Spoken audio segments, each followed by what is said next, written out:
X plus one by x equal to 5 হলে x cube plus one by x কিউবের মান কত? তাহলে x plus one by x এর মানটা দেওয়া আছে, এটার মান বের করতে বলেছে। তাহলে এটা থেকে শুরু করব।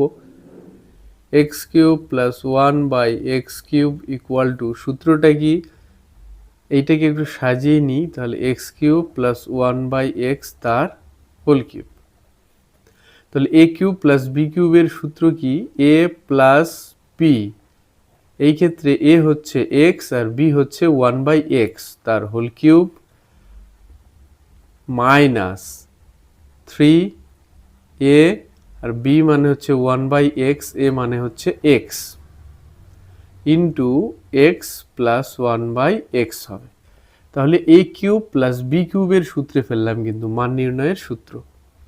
এটার মান কত দেওয়া আছে? 5।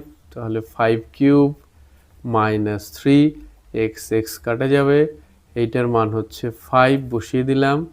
5 কিউব মানে 3টা 5-এর গুণফল 125 মাইনাস 3 5-এ 15, তাহলে 125 থেকে 15 গেলে 110। তাহলে এই রাশিটার মান হবে কত? 110।